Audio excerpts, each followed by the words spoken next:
Bem-vindos ao Durma Com Essa, o podcast que te guia pelo universo do sono. Eu sou o Guilherme Brassanini. Eu sou o Jorge Pinheiro. E hoje você não pode dormir sem essa, que a gente vai falar sobre sono, sorriso e um toque de mágica. Odontopediatria além da cadeira. Gui, você tinha medo de ir ao dentista quando você era criança? Cara, eu tinha. Eu tenho até hoje, sabe? Então, até hoje. Não, mas até hoje aquele barulho daquela broquinha me dá um Já me arrepio. traz um certo pesadelo, né? Bom, eu não vou falar o nome do nosso convidado, eu vou falar primeiro do currículo dele. Ixi, tá Maria. bom? Então vamos lá. Ele é um especialista em odontopediatria pela Universidade de São Paulo, mestre em odontopediatria pela São Leopoldo Mandic, doutor em ciências médicas pela Faculdade de Ciências Médicas da Unicamp, MBA executivo em gestão empresarial pela FGV, professor da disciplina de odontopediatria da Faculdade de Odontologia da Leopoldo Mandic, palestrante nacional e internacional sobre odontologia para gestantes, bebês e crianças, autor de 3 livros e dezenas de capítulos, né, em muitos livros aí, pai, né? Pai de 4 Pai filhos. de 4 filhos. E Gente, mágico. Não, peraí, você cortou o clima aí da magia, ia deixar uma surpresa, né? Mas olha só, olha quem a Não foi gente tem combinado. aqui, sensacional. Doutor Gabriel Politano. Obrigado, Gabriel, gente. obrigado por ter aceitado esse convite, viu? É um prazer ter você aqui, sou super teu fã. Obrigado, Jorge. Obrigado, Gui. Eu que agradeço vocês aí pelo convite. Fiquei muito feliz, né? Isso tudo é uma carreira que a gente vai construindo, né? Como vocês, como muitos que vão nos assistir. E é muito gostoso quando a gente faz aquilo que a gente gosta e consegue conciliar, né? A nossa forma de ser, o nosso dia a dia, a nossa família, o nosso trabalho e vai executando a nossa profissão com muito carinho, principalmente quando se fala de crianças, né? Tem que ter um algo mais assim para a gente conseguir conduzir da forma que elas merecem, que as famílias merecem, né? Mas queria reforçar o agradecimento aí pelo convite, com certeza vai ser muito gostoso. Não, o prazer é nosso e é legal ver, eu que te acompanho há muito tempo, né, e até porque minha esposa foi sua aluna na São Leopoldo, que a Ceci, não sei se vocês sabem, ela é dentista de formação, é legal ver como que você tem essa espontaneidade e traz a vida real mesmo do consultório para quem está te assistindo ali no Instagram, nas suas redes sociais, né, então é um teor ali educativo, mas junto com muita naturalidade, de forma lúdica, engraçada, e aí a gente vai falar sobre isso daqui, né? Como que Sim. você consegue transparecer isso e muitas vezes até ensinar os outros profissionais da saúde a levar o consultório de uma forma mais leve, né? Exato, porque na verdade é uma pessoa real, né? Sim. Então, o que ele é na casa, ele é no consultório, ele é no É bem isso Instagram, mesmo. então... verdade. Mas isso. né? É vida real. Porque senão... A leveza é isso, né? Não é um personagem. Exato, e até porque deve ser trabalhoso até, você tem que criar personagens, né?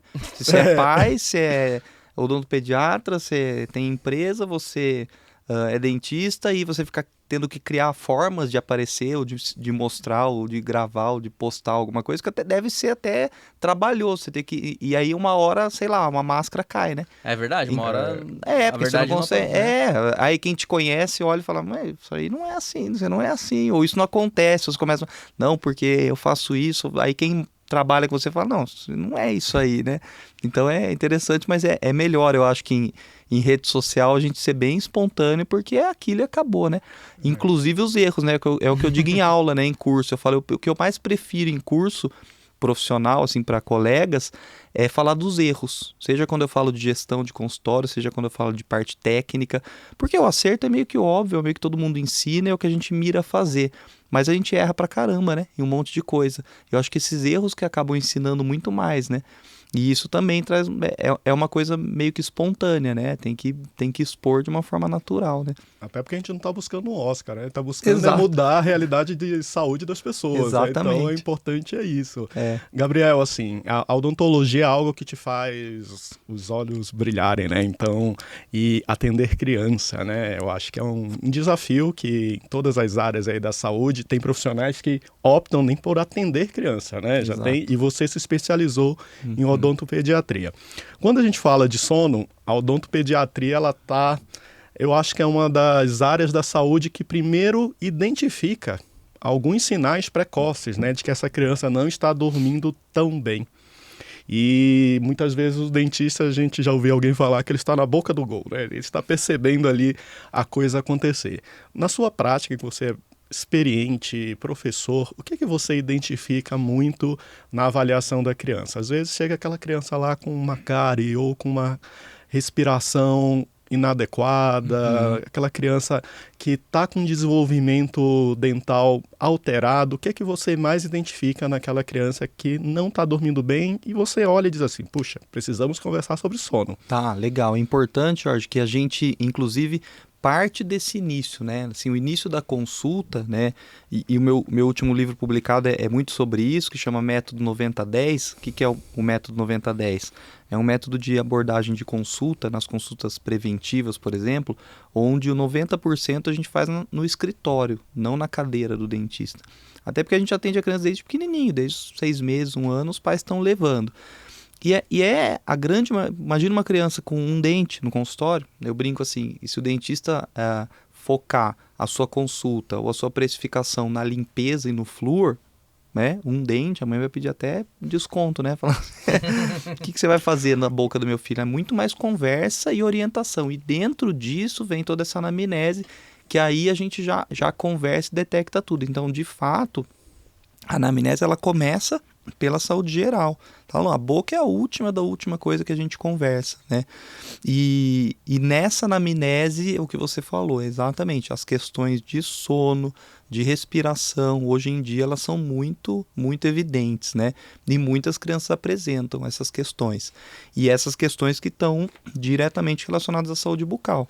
Então, seja uma respiração oral, sejam questões de amígdala, adenoide, medicações, corticoides, tudo que pode impactar em saúde, em flora, em manchamento dentário, em risco de cárie, em diminuição de imunidade, a questão do sono, que se o sono não é bom por hábitos alimentares inadequados durante o sono do bebê, isso gera risco de cárie, aí é difícil depois corrigir. A questão da higiene do sono com o bruxismo, que hoje em dia tem uma prevalência altíssima na infância, o bruxismo do sono, mais prevalente do que nos adultos, o do sono, né? E tem muito a ver também com a respiração, né? Como um dos fatores possivelmente etiológicos. Então, assim, tudo isso é detectado na anamnese, e aí, conforme a gente detecta, a gente já dá a contrapartida, né? E já conversa e orienta os pais. Então, a gente tem como muito parceiros os médicos otorrinos e as fonos, né, na parte odontológica. É muito comum a gente precisar desses dois profissionais para fazer um trabalho integrado, porque às vezes os pais não percebem, né? Tá a criança assim, sentada assim, né, com aquela boquinha assim aberta, a mãe nunca reparou que isso pode ser um problema, pode ser, será que a respiração tá legal? O pediatra já falou? Não, acho que não falou nada, não perguntou, será que não é bom ver? E de repente a criança é uma respiradora, né, oral, tem suas dificuldades. Então é tudo isso que a gente trabalha e vai identificando, mas não conduzindo terapias, óbvio, né, indicando o profissional adequado. E é interessante isso que você está falando, porque a gente está falando de respiração, de sono, mas muitas vezes os sinais eles vêm durante o dia. E alterações de comportamento nas crianças, né? Então, como você disse, você criou esse método 90-10, que aí você constrói aí uma anamnese pensando na saúde de uma forma geral.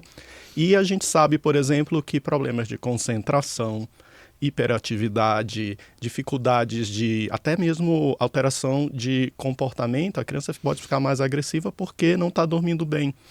E nas crianças tem diversos transtornos do sono, mas os transtornos respiratórios são algo que acontecem com bastante frequência, né?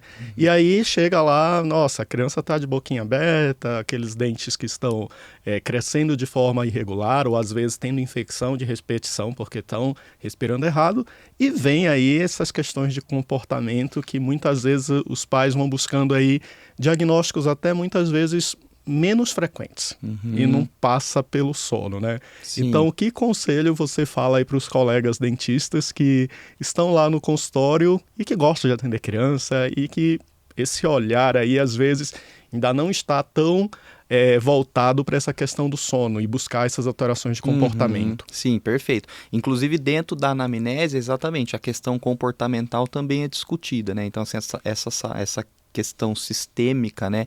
E abertamente eu também já falo para os pais, falo, a gente vai conversar, vou te fazer umas perguntas sobre a saúde geral, como é que tá? Aí ela fala, não, então ele escova os dentes. Falei, não, esquece dente, não vamos entrar em dente ainda, porque o pai já tem culturalmente na consulta aquela impressão, vamos falar do dente, eu vim aqui no dentista, né? porque às vezes essa associação que você está fazendo, ela não é feita pelos pais. E aí a gente começa conduzindo. E a parte comportamental, a parte do dia a dia, o desenvolvimento, a questão cognitiva, a escola, tudo isso a gente questiona exatamente. Porque isso vão dar gatilhos para a gente. Até porque se a gente focar realmente a doença que a gente mais trabalha, das mais prevalentes no corpo humano da criança do planeta, que é a cárie, ela tem muito a ver com tudo isso. Olha, eu tenho um filho meu que é bastante ansioso. E todo mundo sabe muito bem, uma das coisas da ansiedade vai descarregar na comida, né? Não vai se alimentar, às vezes, com uma frequência um pouco maior, dependendo do que se alimenta, o risco de cárie aumenta muito, né? Dependendo de como lidar com isso na hora de dormir, tela e etc., piora o sono, e aí fica um negócio, né? Um ciclo. Então, a sugestão, né, sempre é para o colega dentista, primeiro entender essa questão global, que assim é uma consulta que envolve tudo, porque tudo está interligado, né? A questão médica sistêmica interfere no risco de cárie e às vezes vice-versa, e aí conduzir justamente isso procurando essas questões. Então, entender como é que é o comportamento, entender como é que é o sono, entender mesmo, perguntar como é que é a rotina. Vamos fazer assim, ontem à noite, como é que foi? Né? Esquece o final de semana, que às vezes é um pouco atípico, como é que foi ontem, como é que foi o horário, o que ele comeu, como que ele comeu, que horas que ele foi dormir, ele assistiu TV, ele ficou no tablet, ele não sei, e aí você vai coletando isso, né? Então, essa parte ajuda a gente a dar algumas dicas e sugerir um profissional especialista, e depois, nas questões orais, dependendo do que a mãe falou, a gente ainda vai detectar outras questões de alteração de forma de arcada e posicionamento dentário, justamente por esses reflexos também, né? E você falou um pouquinho do bruxismo, né? Que a gente, como otorrino, acaba pegando bastante como uma causa secundária ali do distúrbio respiratório do sono, né? Exato. E você coloca bastante nas suas redes que, assim, o bruxismo não está na boca, né? Isso. Tem outras causas. E para ilustrar um pouquinho para quem é otorrino e acaba pensando que todo bruxismo é de causa respiratória, quais são outras causas que você consegue identificar aí, extrabucal? Porque... Sim. Explica um pouquinho essa questão. Porque o que a gente tem hoje pela literatura é que o bruxismo é um distúrbio do sistema nervoso central, né? Então, assim, até porque a gente está dormindo, né? A gente está com a boca entreaberta. Estou falando do bruxismo do sono, porque tem o da vigília, que é a prevalência até mais alta em adultos do que crianças, justamente porque está um pouco, às vezes, associada à ansiedade, agitação, aquele apertamento e tal. Aí, a gente sabe, então, a gente está dormindo com a boca entreaberta, então não importa o dente, como é que tá, que dente, que tem, que não tem, se é de leite, se é permanente, né? Mas, de repente, vem uma informação para ter aquela contração, aquele arrangimento, aquele apertamento. E aí, por que isso, né? Isso não se sabe muito bem o motivo exato, muito menos o tratamento exato, mas os estudos, né, com o desenho correto para tentar estabelecer uma relação de causa e efeito, vem mostrando essas relações todas sistêmicas, né? Então, nas crianças, as questões respiratórias são muito fortes, né? O que se aventa até a possibilidade do bruxismo ser uma defesa, né? Uma possibilidade do corpo estar tentando fazer uma manobra de avanço de mandíbula para melhorar a via aérea. Então, uma coisa naturalmente boa e não um problema, né? Mas que, obviamente, pode trazer repercussões negativas. Agora, várias outras questões relacionadas a algumas medicações, né, a refluxo gastroesofágico, a realmente medicações de ação central, algumas específicas. Isso não é o mais comum da gente ter em crianças normotípicas, mas em outras sim. E as questões da higiene do sono são muito fortes na literatura hoje em dia, né? Tudo relacionado ao momento do sono, visto que é lá que vai acontecer, e isso é muito forte. Então, o que come, que horas vai dormir, como que é a agitação dessa criança, se você preparou o sono para ser tranquilo, ou se a criança ficou naquela tela imediatamente antes de dormir, tudo isso parece ser muito relevante para diminuir. Então, via de regra, quando a criança tem o bruxismo na dentição decídua pura, a gente acompanha e tranquiliza os pais, porque, eu vou falar para vocês, a literatura põe lá uma prevalência variável, assim, 5, 10, 50%, mas é grande mesmo. O que tem de pais que marcam consulta por causa do bruxismo, marcar consulta, é para limpeza? Não, é porque meu filho está rangendo. Esse é o propósito da consulta, para entender e para ver se tem alguma coisa a fazer. Mas, via de regra, Quando é dentadura decídua pura e a criança não tem repercussões musculares, dor de cabeça, etc., a gente detecta, orienta, encaminha para alguém se for necessário também, né, para a questão avaliação respiratória, etc., e não coloca nenhum dispositivo. Porque tem, às vezes, o mito de que o dispositivo interoclusal, a tal da plaquinha, vai curar, vai tratar e vai somente evitar os problemas que aquele rangimento está causando, não vai tratar, né? E isso na dentição decídua não é o mais comum a gente fazer. Até porque o desgaste é autolimitante, o dente vai cair antes de ser um problema, mas quando vem o permanente, entra em oclusão, 6, 7 anos os molares, os incisivos, aí a gente começa a se preocupar com um dente que vai ficar 80, 90 anos na boca, começar a se desgastar tão cedo. Aí a gente vai trabalhar junto com os fatores etiológicos a tentar minimizar essas repercussões também, né? Então é tudo isso que a gente faz na consulta e vai orientando os profissionais que vão auxiliar também nesse diagnóstico. Essa incidência ela é parecida em crianças com dente de leite, dente permanente, ou tem uma incidência maior em crianças ainda mais novas? Eu vou te dizer que nas crianças pequenas, na minha experiência, assim, eu vou de literatura em si, se você me perguntar a diferença de faixa etária, eu não vou te dizer aqui porque eu posso estar sendo desonesto. A prevalência infantil chega a ser alta, até 40%, 50%, mas eu não vou saber de cabeça de estratificar até 5 anos tanto, até 10 tanto, mas na minha experiência eu vou dizer, na dentadura decídua pura, né, até 5, 6 anos é muito comum. É um público que eu atendo bastante e é muito comum. E nesse caso, geralmente, a conduta é mais expectante. Você mais observa. Exatamente. Primeiro você orienta e dá essas orientações que os pais nem imaginam, porque eles chegam achando que você vai fazer alguma coisa, porque afinal de contas está na boca, né? Mas a boca eu brinco, é uma coisa que estivesse apertando o dedo, é um reflexo de alguma coisa que não está a causa não está na boca, né? Não é periférico, né? Então, por isso não tem um tratamento periférico. O tratamento na boca não é um tratamento, é um alívio para o que vai acontecer de ruim na boca eventualmente, mas não vai conseguir tratar, né? Isso que você está falando é tão importante porque as pessoas associam bruxismo a um problema de saúde relacionado ao sono ou à vigília com adultos.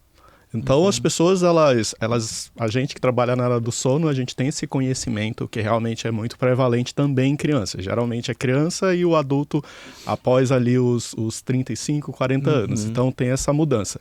E aí, muitas vezes a criança está dormindo no quartinho dela, que é diferente dos pais, e aí, por vezes, não vai ter aquele sinal mesmo do bater os dentes, porque isso acaba sendo algo mais exuberante, né? Talvez seja um contínuo que algum momento vai chegar a isso. Como que os pais podem suspeitar, de repente, que não vão estar dormindo junto com seus filhos e que vão perceber que talvez meu filho esteja com bruxismo, né? E como que ele pode identificar precocemente já para buscar uma ajuda mais cedo possível? O que você falou é muito importante, Jorge. Eu esqueci até de comentar e faz todo sentido, que é uma das coisas que se discute na literatura. Eu brinco que, por exemplo, os meus filhos, nenhum nunca dormiu com a gente, nenhum dia. Todos a gente colocou no quarto desde que a gente voltou da maternidade. Quarto que até quando eu morava no primeiro apartamento, que era menorzinho, mesmo assim, dormia, fechava a porta, eu brinco assim, se rangesse, a gente não saberia, né?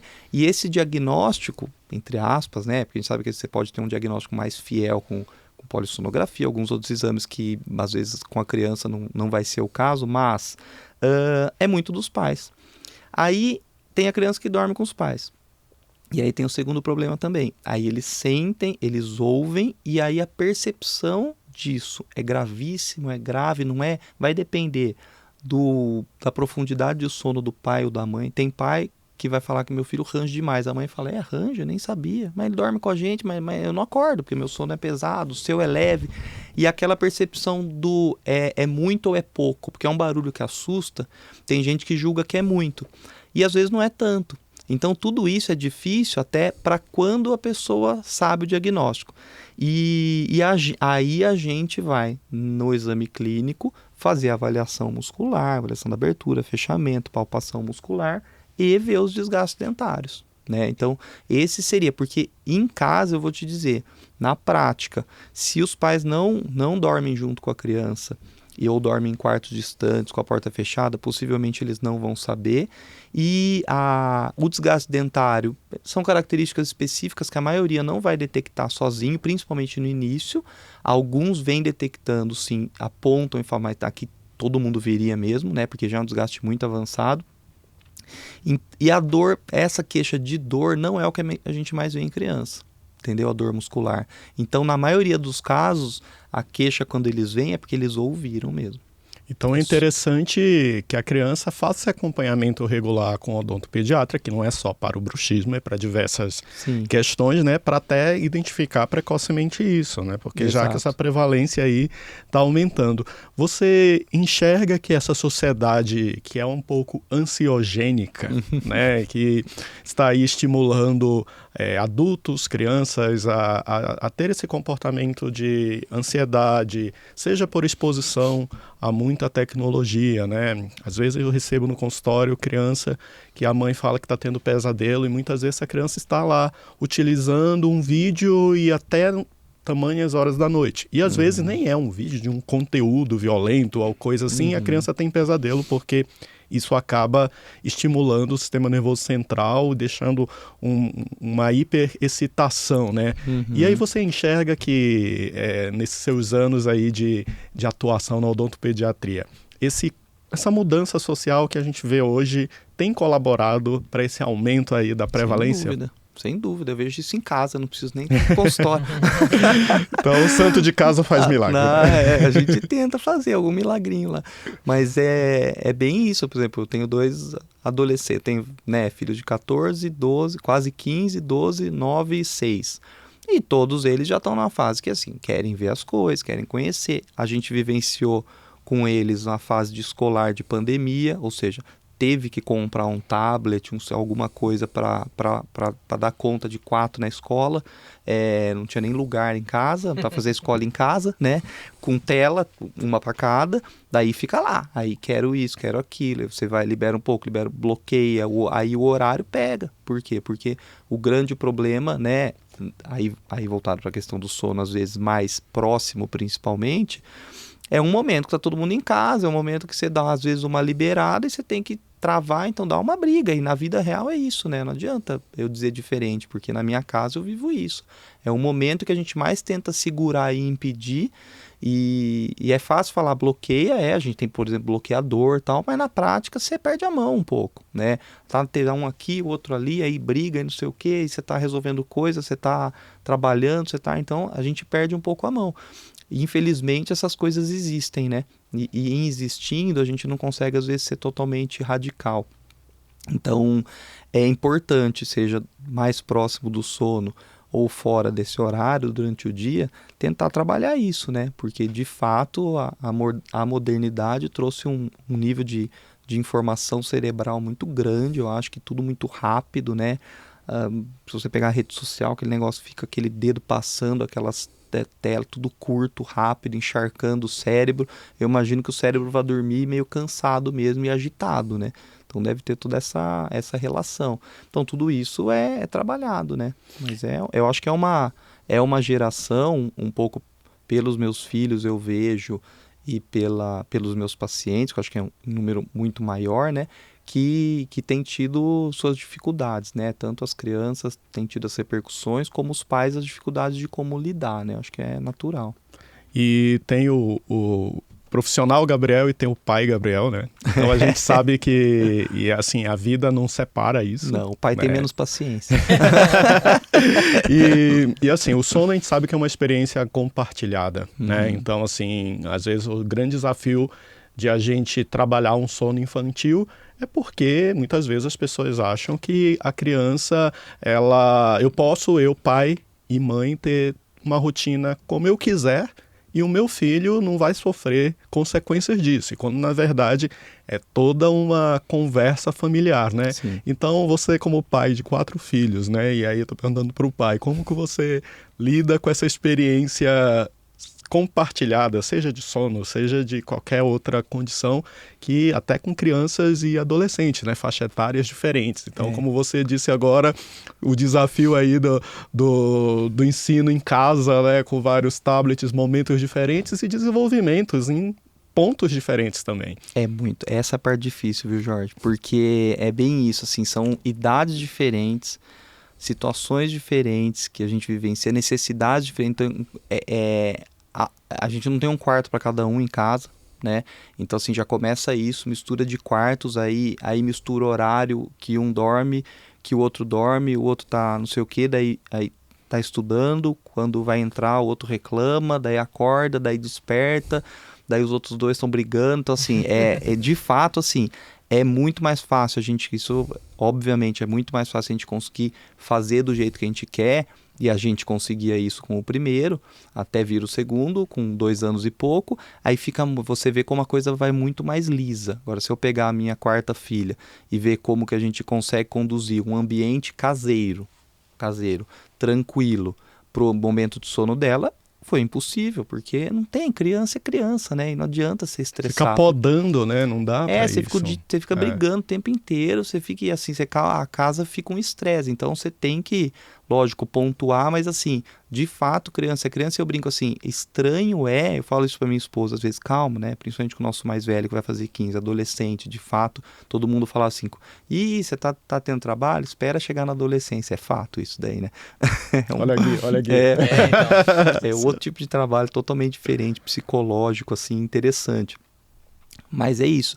E você tem que lidar com toda essa mistura de pessoas, né? Então, você não consegue, às vezes, controlar o ambiente inteiro. Você consegue querer controlar aquele momento para aquela criança, mas estão acontecendo coisas que fogem e aí você não dá conta. Então, a gente tenta, né? Não adianta mentir, né? A gente tenta ao máximo, mas realmente o número de pessoas na casa, em se tratando de crianças, o que eu ia falar, que eu digo para minha esposa, calma, tá normal, é assim, não tem jeito, né? É uma coisa que complica essa sistemática, né? Você não tem como controlar algumas coisas que você gostaria quando o número de crianças. Eu brinco assim, estranho, eu falo estranho seria se a gente falasse para os 3, olha, agora é o momento que a Isabela vai dormir, vamos ficar calmos, eles ficassem calmos lendo seu livrinho. Não vai ser assim, né? Talvez um ou outro, mas a personalidade vai se misturando, um monte de criança, não dá certo. Tem que fazer um ajuste de expectativa, você tem que né? tentar. Eu não sei se quem não acompanha o Gabriel comecem a acompanhar, que ele tem um reality show lá, né? Que ele coloca a câmera, vida real. Eu acho que eu já vi algumas situações onde tava a galera pulando ali, as crianças, e ela num cantinho assim, mais quietinha, já provavelmente tava na hora dela, mas ela não queria sair daquele ambiente. Você tira, cai, machuca, você fala, tá vendo? Aí você tira, então vem aqui, fica comigo que você não vai acontecer de novo. Não, aí quer voltar pra bagunça, né? Você sabe que uma amiga minha médica também compartilhou essa experiência, né? Que ela tem 2 filhos e no primeiro filho ela tinha uma rotina muito bem controlada, muito ajustada. Então ela achava tudo maravilhoso e super funcionava até ter o segundo filho. Então ela disse, olha, eu ficava com pena da minha filha, porque o primeiro estava no auge da energia e no primeiro filho não, ele estava lá dormindo, eram só adultos que estavam em casa, então controlava melhor, né? Exato. Então eu acho que esse desafio dessa dinâmica familiar, né? Então que a gente vive. É exatamente isso, e aí a gente tem que lidar do jeito que dá, mas porque assim, é possível, né? E aí envolve outra questão, porque se fossem todos assim, aqueles seres humanos idênticos de comportamento e personalidade, é uma coisa, mas assim, as personalidades são totalmente diferentes, as respostas, as reações, aí mistura personalidade com química da adolescência, e aí fica um negócio realmente que você tem que respirar fundo, assim. Baita desafio, né? É um baita desafio. Tem uma outra questão... Mas a gente tem, desculpa te interromper, Imagina. Jorge, a gente tem, e eu dou esse mérito muito para minha esposa, porque ela sempre foi muito certinha com algumas coisas, o momento do sono desde o primeiro filho, do aleitamento, do horário de refeição, que ela é muito certinha, e eu digo que eu aprendi com ela e fui melhorando com ela, a gente coloca horário, a gente consegue isso, 8, 8h30, porque eles estudam de manhã, né? 5h50 estão acordando, todos eles, 6 horas estão acordando no máximo. Então a gente assim, 8, 8h30 sobe, vai todo mundo pro seu quarto. Aí é que tá. Como que é esse vai pro seu quarto? Vai, entra, sai, fala, alguém liga e não sei o que, e vai quebrando um pouquinho a regra, vai. Mas a gente faz eles irem, os 2 pequenos dormem juntos, os outros 2 mais velhos dormem juntos, e a gente faz essa rotina assim. Os mais velhos já começam a quebrar um pouquinho. Entra, aí de repente você vai, ligou o computador para uma tarefa que eu esqueci. Mas não tinha que ter esquecido. Não tinha, mas esqueceu. E assim vai a vida, né? Mas a gente tem essa rotina de colocá-los para dormir até hoje, entendeu? Para tentar estabelecer um negócio. Agora vai parando tudo, é hora de dormir mesmo. Pra terem pelo menos um tempo de sono suficiente aí, né? Exato, porque se deixar, os mais velhos principalmente, é isso aí. Liga, você tira o celular, liga o computador, mas tira o computador. Não dá pra tirar o computador, faz parte da escola, tu tá lá, e tá lá no quarto, tira do quarto. Não dá pra tirar do quarto, por quê? Porque são 4, tem que ter um no quarto, tem que ter um na sala. Então, assim, é isso que a vida real vai mostrando, que a gente não consegue controlar tudo, né? Não, exato. E uma outra questão que vem também acontece muito com criança, é o que nós chamamos de anquiloglossia, mas que é o freio lingual curto, né? Falando de uma forma mais simplificada. Sim. E aí a gente sabe hoje o quanto que isso modifica algumas questões no desenvolvimento da criança, né? Desde amamentação, desde, por exemplo, fala, né? E vai também impactar o sono. A gente sabe que a língua, a gente olha só a pontinha dela, mas é um órgão muscular como fosse um leque, e para dentro é muito mais volumoso, né? Então, se tem algo ali limitando o funcionamento, isso também vai prejudicar toda essa questão do desenvolvimento, né? Então, como que você atende aí essa demanda? A gente sabe que isso tem reduzido, porque é uma questão que já na maternidade já identifica alguns fatores, mas a gente recebe. Outro dia eu recebi um paciente com 40 anos e com o freno lingual muito curto, limitando. Como que você vê aí, tanto para o sono como para outras funções, Legal. a questão da anquiloglossia? Legal, isso é um tema muito importante, que eu gosto muito, é uma das coisas que eu trabalho há muitos anos e foco muito isso no consultório.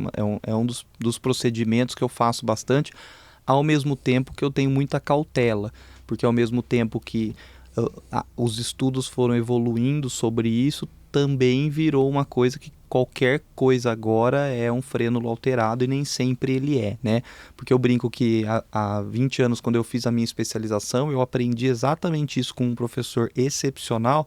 Freio era aquele na ponta da língua, que você fazia de pequenininho ou não fazia, era lá para frente, né? E hoje em dia há outras entidades, né? Há o frênulo mais posterior, aquele frênulo que até permite um levantamento de língua e de repente se aventa a possibilidade dele estar alterando funções ou não, e a literatura às vezes tem lá suas dificuldades em comprovar algumas coisas. Então, primeiro é lembrar que a gente tem que ter a cautela. Agora, quando você tem uma anquiloglossia real, e eu explico isso para os pais, anquiloglossia quando eles vão procurar, né, ou vem indicado de algum profissional, não é assim, cárie, não cárie, não é ou não é, né, porque você tem variados graus, por isso que é uma alteração anatômico-funcional, né, você precisa às vezes da ajuda da fono, às vezes não, eu diria sempre, para até garantir o impacto funcional de postura, de repouso, de alteração de mobilidade, para ajudar a gente no diagnóstico. Lembrando, excetuando-se aqueles casos que você olha e vê a ponta da língua grudada. Esse eu brinco que não, igual uma sindactilia, 2 dedos unidos, qualquer um olha e fala, isso está errado. Você vai operar agora ou daqui 6 meses, qualquer um sabe que vai ter que operar. Mas os casos mais posteriores são mais duvidosos. E aí o impacto em todas as eventual impacto em todas as funções. E o primeiro que a gente tem o contato é o aleitamento, né? Que é o que a gente preza tanto para todas as funções, a começar pela respiração, né? Então é uma das coisas que a gente foca muito, acabei nem falando, mas é uma das coisas que a gente avalia sempre em todas as crianças. E na dúvida de uma real restrição ou não, porque em muitos casos vem a queixa, né? Vem da fono com a queixa para a gente fazer a cirurgia.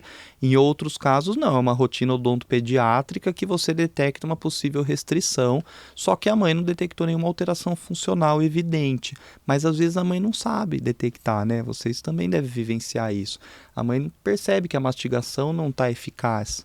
Não gosta de carne. Não gosta de carne por quê? Não gosta do gosto ou não consegue mastigar porque não consegue jogar o alimento de um lado do outro porque tem um impacto funcional por causa da língua, né? Então aí a fono ajuda muito a gente a trabalhar com isso, né? A detectar e a gente realmente fazer eventualmente a cirurgia em quem realmente tem grande potencial de resolutividade.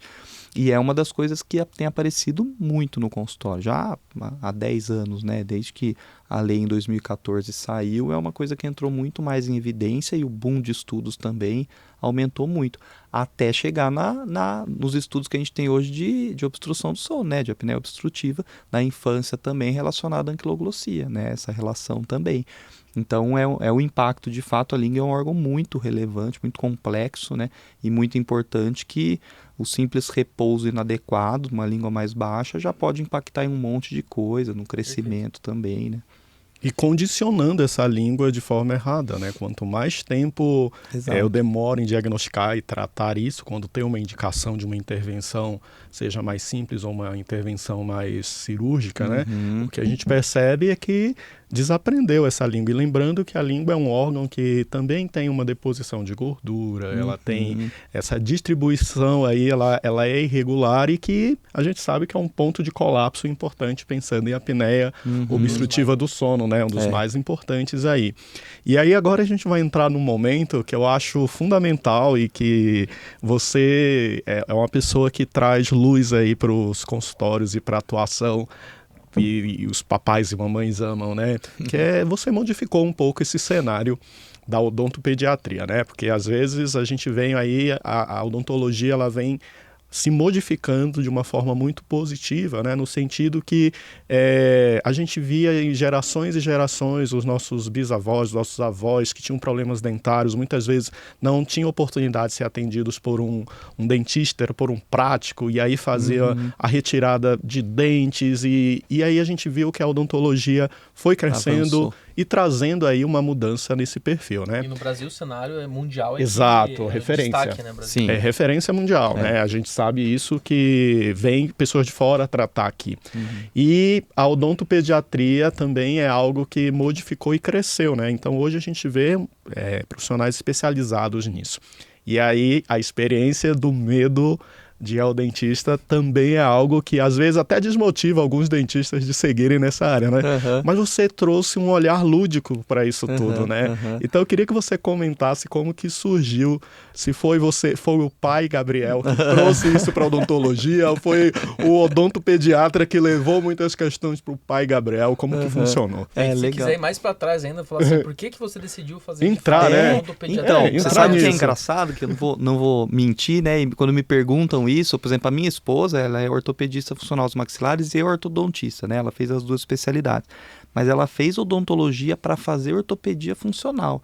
Porque quando ela colocou o aparelho, por coincidência, em Campinas, com o mesmo ortopedista funcional que eu coloquei, o Dr. Eduardo, que era praticamente o único, porque era uma especialidade que nem existia ainda oficialmente, vinha lá da Espanha, tudo. Ela se apaixonou, então ela fez odonto para fazer isso. Eu não. E aí eu fiz monitoria de estomatologia, gostava de endo, gostava muito de cirurgia, faço muita cirurgia em criança, né, por isso. Mas no meu último ano eu comecei a gostar, que eu entrei na odontopediatria, aí eu comecei a gostar bastante, né? E eu sempre cito aqui 3, 4 professores, né? A professora Imparato, a professora Sandra e a professora Cláudia, a professora Dilon, que foram meus professores assim ativos na odontopediatria, que me encantaram com a questão científica deles, principalmente, para essa especialidade que é multi, né? Ela é uma especialidade global. Então, assim, ela tem a periodontia, a cirurgia, a endodontia, a prótese, tem tudo, né? Muitas pessoas nem imaginam o que a gente faz em dentinho de leite.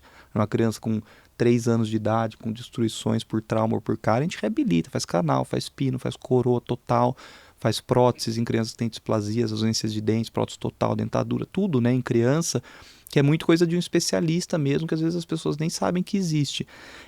Então, é uma especialidade multi. O odontopediatra, ele estuda todas as especialidades, né, a fundo.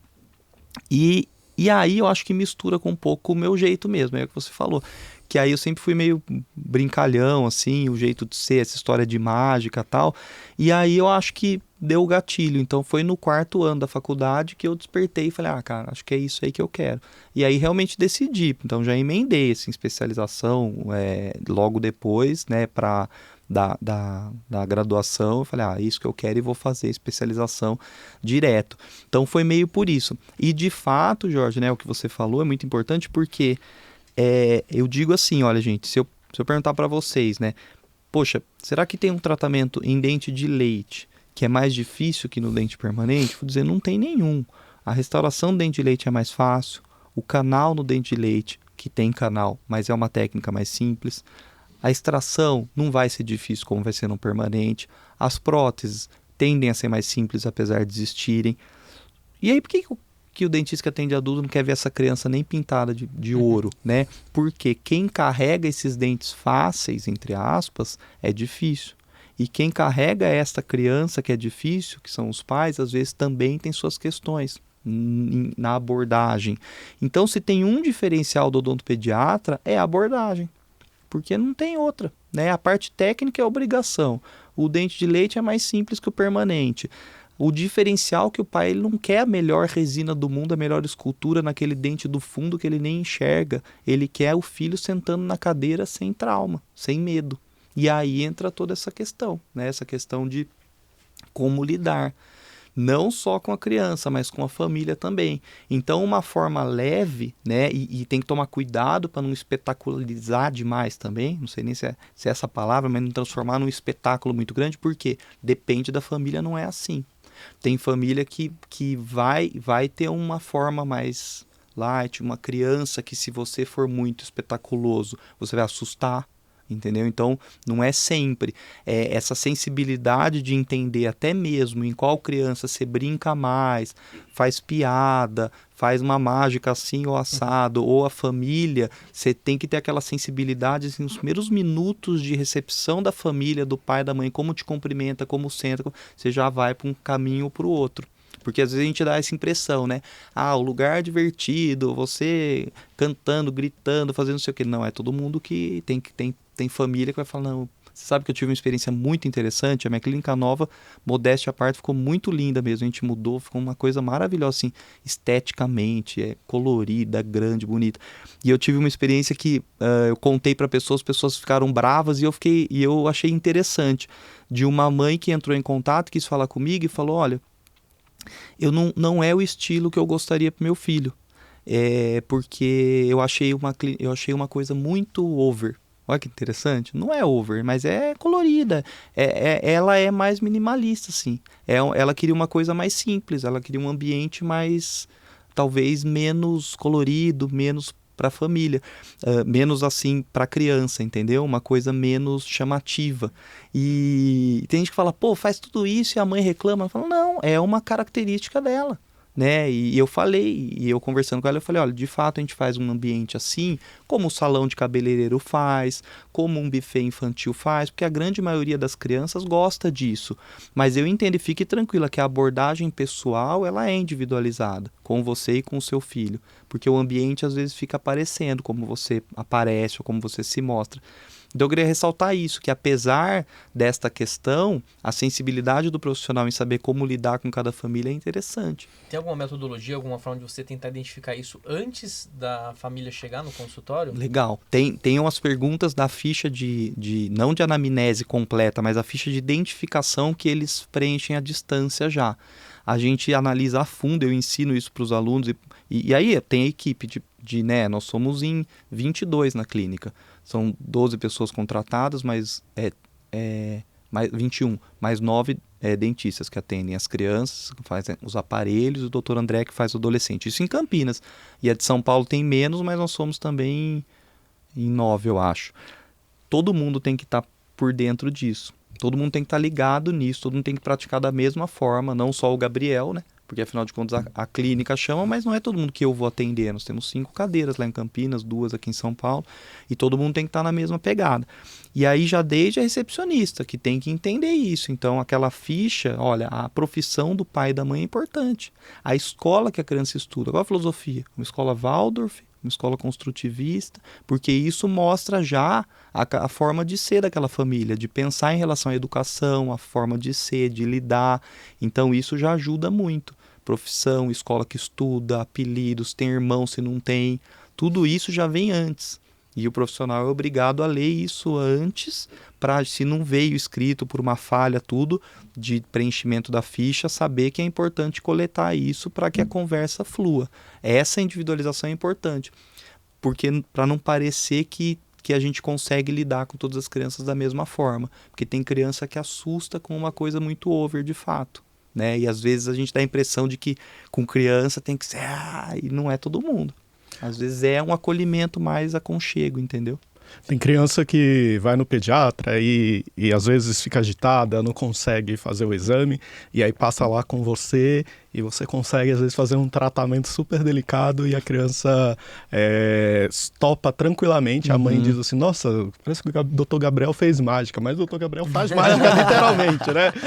Então, como que você incorporou essa questão da mágica que a gente estava conversando um pouquinho antes, você disse que sempre foi muito curioso para isso, né? E como você incorporou de uma forma particularizada, né? Você falou aí dessas demandas de estar sensível às necessidades e a criança, ela realmente fica de olho aberto quando está algo misterioso como a mágica. Não, né? eu tenho uma história de uma mãe que ela voltava com a criança e ela, quando acabar, porque assim, apesar de eu gostar, já vou explicar, gostar e fazer, não é em todo paciente, em toda consulta, porque pelo fluxo vai indo, um você faz, outro você não faz, e assim vai, né? Mas tinha uma mãe que voltava e falava assim, pode fazer a mágica agora. Ela ia fazer a mágica. Ela ficava querendo descobrir, repete, não sei o quê. Mas é isso, a mágica, eu sempre gostei desde muito criança e a gente estava conversando que atormentava meu pai para ir atrás na época que não tinha nada, só tinha livretos, você tinha que construir a mágica com papel, com moeda e dava errado. Depois que as mágicas foram lojas de mágicas, hoje em dia é um sonho. Se tem uma coisa que eu gasto dinheiro, minha esposa sabe, não é um absurdo, mas tem mágicas que vêm de fora, demora para chegar, porque a maioria delas tem preparo, né? Tem produtos preparados. Você compra hoje mágica e aprende a fazer, né? E lógico, tem que ter uma certa habilidade para muitas delas, mas para quem gosta é um sonho, porque aí é fácil vender para mim. Se aparece a mágica sendo feita e eu não conseguir descobrir, eu vou comprar. Então é um doutor mágico ou um mágico doutor? Eu não sei, viu? Eu brinco, eu não sou. Me chamam de mágico, eu falo, não, eu não sou mágico, mas assim, é uma coisa que eu gostaria de ser, se bobear. E aí as crianças se encantam mesmo. Talvez eu enxergo nelas como eu era, de pequeno mesmo. Eu olho aquilo e falo, eu acho que é um negócio que fica um mistério, como que isso aconteceu, né? E aí eu brinco, ela fala, faz outro, falando, se você voltar daqui 6 meses eu faço outro. Eu falo pra mãe, tá vendo? Isso é método de fidelização. Em que momento que você incorporou isso, assim, ou você desde cedo? Sempre. Desde sempre? Você já sempre. começou Quando a fazer? Quando eu entrei na faculdade eu já gostava e fazia, né? Então, assim, como desde pequeno e eu gostava de fazer... Eu falo, na criança é o que há, você vai fazer odontopediatria, pô, aí é que você vai fazer mesmo. E eu faço nos congressos nossos, todo congresso que eu fico feliz de ser convidado, né, nos últimos 5 edições, agora a gente tem a próxima em outubro, Congresso Brasileiro de Odontopediatria, que é o nosso maior congresso.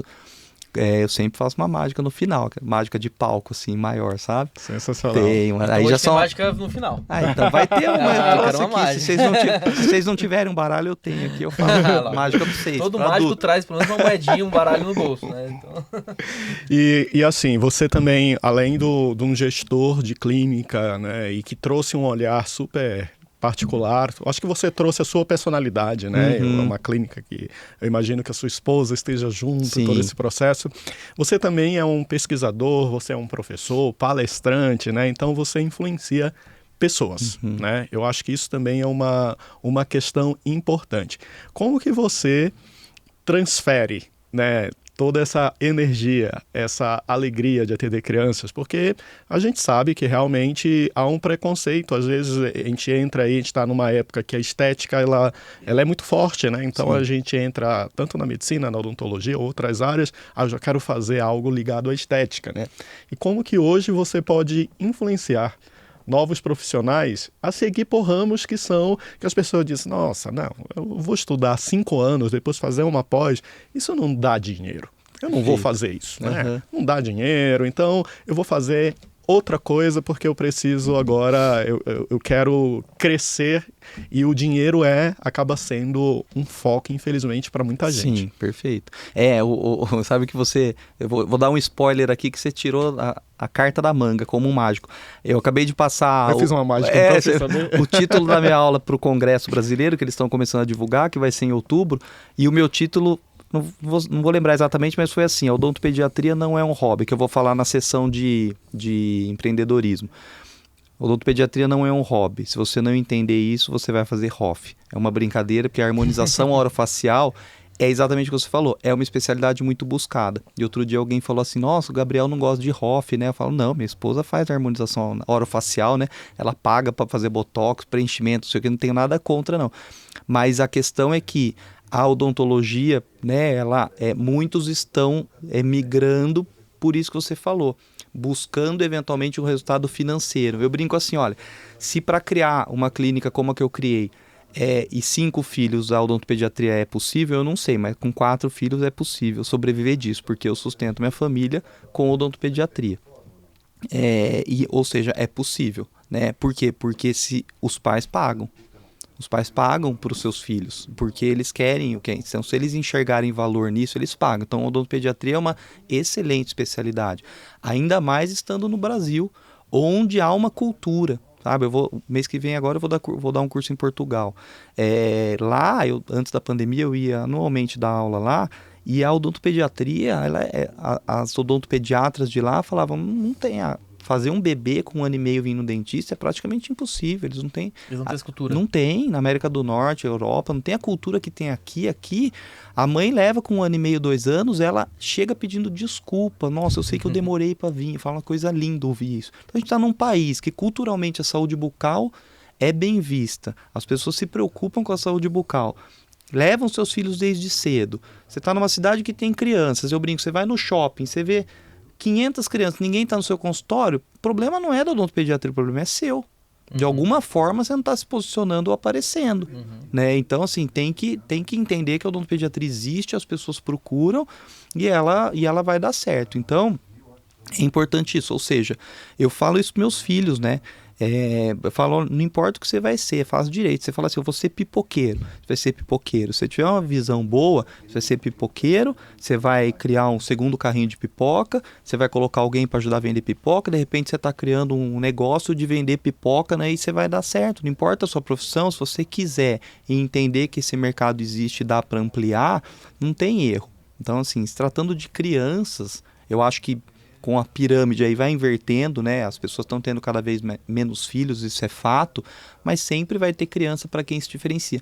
E se as pessoas estão fugindo da odontologia, dente e a odontopediatria, eu brinco, outro dia eu fiz uma postagem disso, que é melhor para quem trabalha com isso. Né? Vai ter mais cliente ainda. Na medicina a gente viu isso acontecer com a pediatria quando eu estava na faculdade, por exemplo, era uma especialidade muito pouco procurada, agora parece que voltou a ser mais procurada novamente. Você sente que a odontologia passa por esses períodos também, onde alguma especialidade em si ela aflora e depois logo ela é um pouco mais esquecida?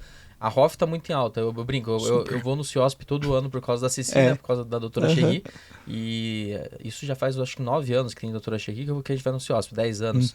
E eu brinco com a Ceci que ela parece que se transformou num congresso de dermatologia. Perfeito. Porque os grandes... Eu não fui nesse ano agora, mas é o que falaram, parecia um congresso de harmonização. Os grandes stands são geralmente de produto, estética. Essa é uma questão, eu brinco, a odontopediatria é assim, mercado, se você vê tudo que é lançado, um scanner, um laser, ninguém foca o odontopediatra, porque o odontopediatra geralmente não foca muito na tecnologia, então os stands não vão existir. Aquele standzinho de brinquedinho, de brinde, é uma coisinha ou outra voltada para o odontopediatra, exceto num congresso de odontopediatria. Aí sim você vê. Mas eu tento estimular os odontopediatras em congressos assim, por exemplo, que façam mesmo, porque muitos fazem, mas fazem concomitante uma a outra. E aí, eu brinco, você vai deixando de lado, entendeu? Não tem problema, cada um vai escolher o que quer fazer. Mas naturalmente fala, não tem criança, não tem, porque às vezes você não focou, eu não faço outra coisa. Então assim, quando você foca a fundo, você faz a criança, você faz cirurgia, você faz prótese, você atende criança atípica, você faz atendimento hospitalar, você faz tudo que existe numa criança, elas começam a aparecer. Por quê? Porque existem. Tem demanda, né? E quando você não foca, de fato, você não vai ser visto assim, os outros profissionais não vão te indicar, porque não, e aí fica parecendo que a culpa é da especialidade, mas não é. Né? A gente está tendo uma conversa muito inspiradora aqui, né? Então acho que isso toca em quem vai ouvir, né? E também a gente tem, além de profissionais, a gente tem pais e mães que estão acompanhando aqui o podcast.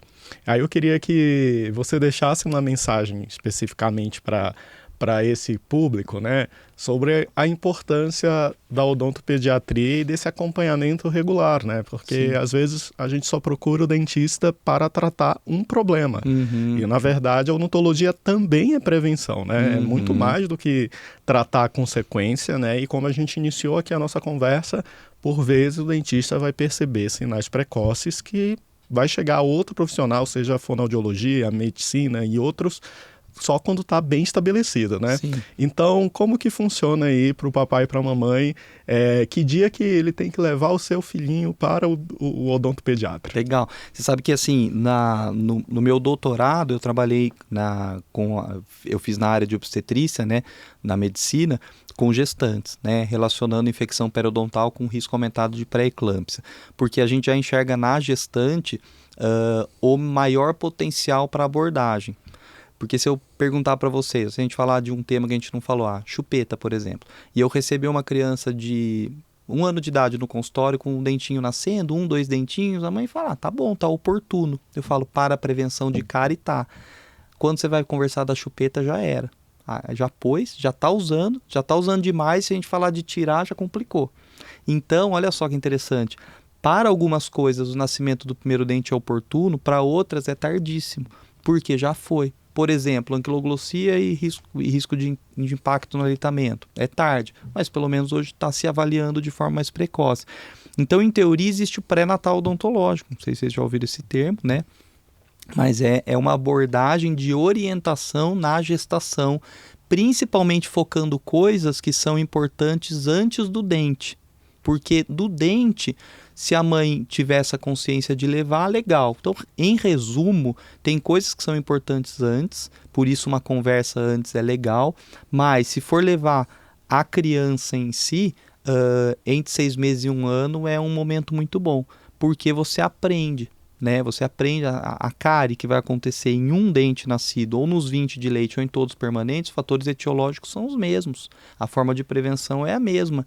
E vai aprendendo. E se tem, gente, uma diferença entre o bisavô de dentadura e a criança, que tem uma chance hoje de crescer sem cárie nenhuma, e é super normal isso no dia a dia, dependendo do nível socioeconômico, não é o flúor que o dentista aplica, é simplesmente a educação da alimentação e da escovação.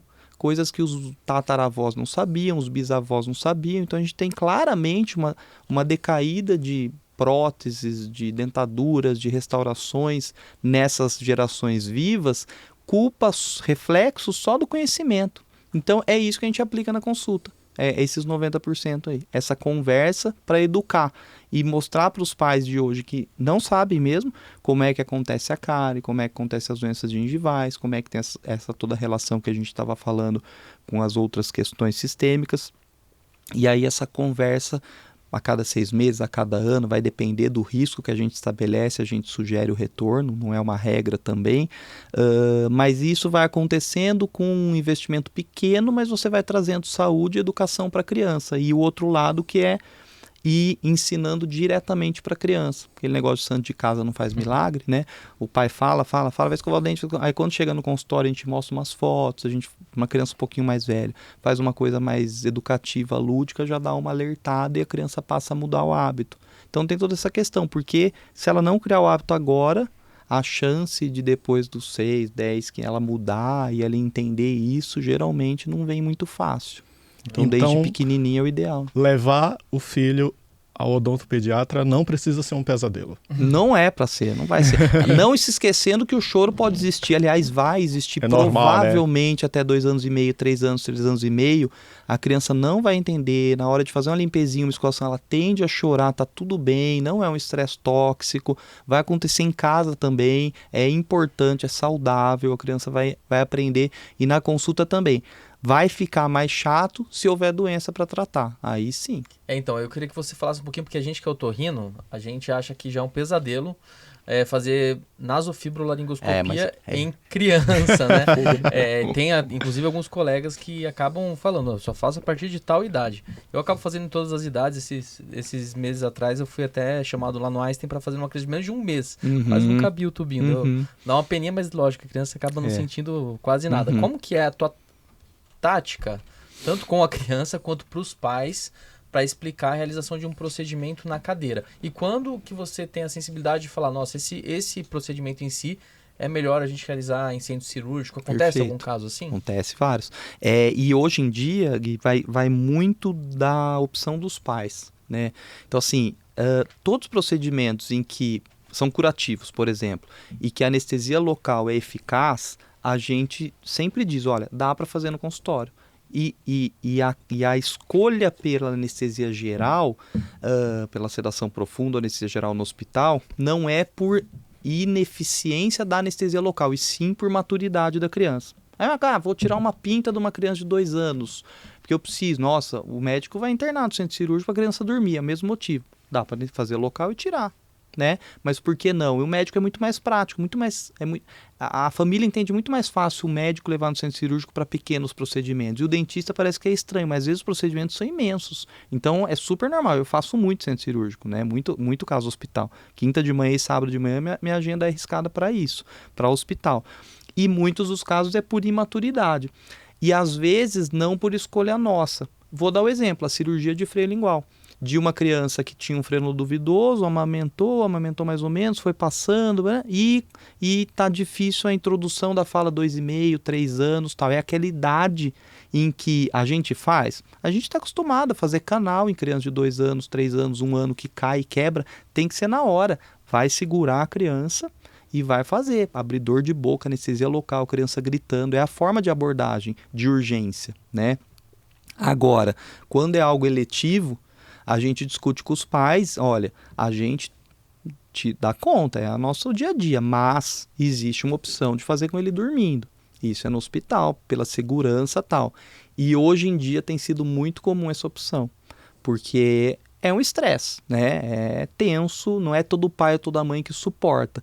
Então, tem casos que a gente recomenda e tem casos que a gente compartilha com os pais essa decisão baseado na imaturidade. E tem os casos que, por questões sistêmicas mesmo, de crianças atípicas, de crianças sistemicamente comprometidas, ou de procedimentos cirúrgicos muito invasivos, tipo dente incluso no meio do céu da boca, entrando para o nariz, tem essas situações que a gente faz, aí a anestesia local é ineficaz mesmo. Aí é geral, porque é geral mesmo, entendeu? Sim. Então tem uma variação muito grande nisso. Mas por questão de imaturidade naquele bebezinho, muitos pais têm escolhido o hospital hoje em dia.